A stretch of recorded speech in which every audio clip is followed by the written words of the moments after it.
SKID marks of scandal. For the first time, we're seeing the actual police diagram of Tiger Woods' car crash. This is what they've released. Take a look at it. It shows he crashed not once, but over and over.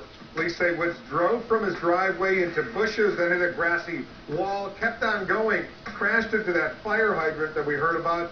Even then, kept on going, finally crashing into a tree. The diagram comes amid some fresh revelations from Tiger Woods himself.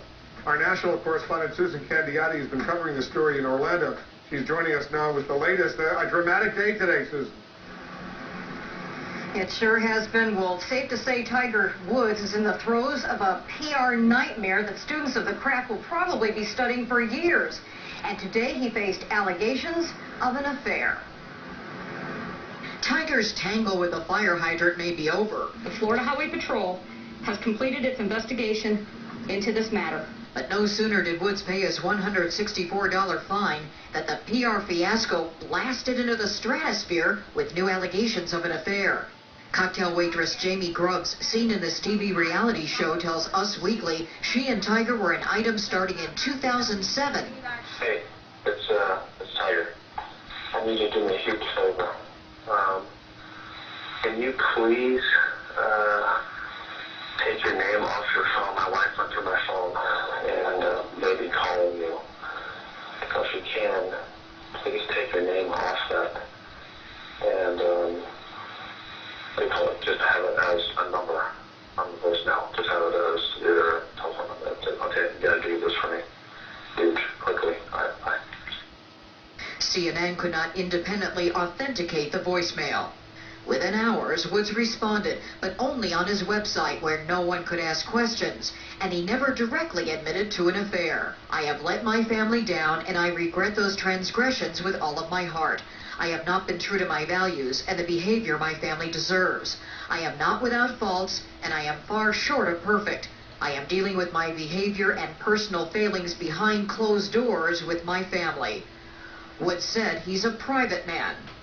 Personal sins should not require press releases, he said, and problems within a family shouldn't have to mean public confessions. But will sticking to a statement be enough to salvage a dent in his carefully crafted, squeaky clean image? Some PR experts are not impressed. The pitfalls of the story still continues, and you don't want the story to continue. You want to start ending the story, and by leaving those holes there, he continues the story. On the Tiger Woods website, fans weighed in on their hero's PR mess. He failed at the only thing that matters in life, being true to your word on your wedding day. And another, I am still and will always be a fan. Less clear is whether all his sponsors will stick with him. Some offer no comment. Nike said, quote, our relationship remains unchanged. Gatorade's reaction, Tiger and his family have our support as they work through this private matter. Can Tiger Woods put this behind him without answering some hard questions? You need to have some tough questions asked of you, and you have the ability to answer them. Own the situation 110%. If so, Paul says, the public may forgive and forget. Perhaps depending on his play on the golf course. Now, on his website, Woods promised to be a better person, a father, and a husband, and he offered an apology to his supporters. But the question, Wolf, is can he climb out of this PR mess? Back to you. And he's still holed up in his home, as far as we know, in Orlando. Is that right? That's what we think. Susan, thanks very much. Tiger Woods is Sports Illustrated top earning athlete in 2009. The golfing great has brought in more than $90 million in endorsements alone this year. Let's talk about this and more with CNN sports business analyst Rick Farrell. Rick, thanks very much for coming in. How does this affect his marketability, should we say? Well, it's a perfect storm. This may be the biggest story in the history of the world. I'm not trying to be over dramatic. This is the most recognizable man this side of maybe Osama bin Laden and the Pope, combined with the blogosphere, internet, immediate access to information. It is an incredible perfect storm. This issue goes around the world in seconds. $92 million of endorsements. You talked about them. Susan is right. Most have publicly said they'll stick by him. All will, at least for the time being. How does he handle this kind of damage? Because there clearly has been some damage to his reputation and his image. Well, remember his statement that Susan read part of and you did. He also said, I'm not without personal faults. I'm far short of perfect. Yeah, maybe so. But American Express and Accenture and all of those companies are paying for somebody who looks more like being perfect than the other way around. So what he needs to do is to hit the golf ball straight and continue to be repentant. And frankly, look, he's 33 years old. Most of his golf career might still be ahead of him. He's made $1 billion. That'll probably be only his first billion if he stays on the right track. So you think he can come out of this crisis right now, get back, get his head back into the game, focus, and be the great golfer that he was?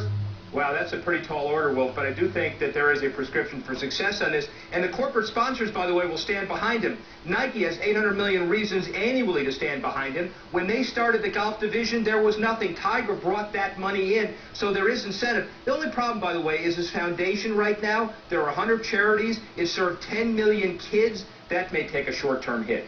Because people are not going to want to give him money? Is that what you're saying? Well, what I'm saying is it's going to take a little while for people to kind of get off the fence a little bit on his image because of all of these issues. So we hope he gets back on the right track, not only for the golf industry, but for the kids as well. Take us into these big companies like Gatorade or Gillette or American Express, Nike, obviously. How do they deal with a crisis like this? Well, let's remember that this is not the O.J. Hertz stuff, or is it the Kobe Bryant McDonald's stuff. And the Michael Phelps thing with Kellogg's kind of blew over. These are corporations that had big issues and kind of stepped away. So high-paid crisis management officials weigh every word on how to react to all of this. The bottom line is you've got to make sure you stay the course. But after all of these incidents, corporations spend, well, $12 billion across the world on athlete endorsers. They're not perfect. They get into these kind of situations. They get injured. They get concussions. They don't play. Contracts today, by the way, are shorter and smaller and easier to terminate because of this kind of situation. Because Kobe Bryant certainly came out of his scandal, and he's a very, very marketable athlete right now. Well, that's a very good point. So the issue is not how big the box is. The issue is how quickly you act with resolve to get out of that box and stay out of that box. Rick Horrow, thanks very much for coming in. Talk to you soon. All right. I just want to remind our viewers we have an exclusive interview with the President's National Security Advisor, General Jim Jones. He'll be talking at length about the President's new strategy in Afghanistan and a lot more. Stand by for that.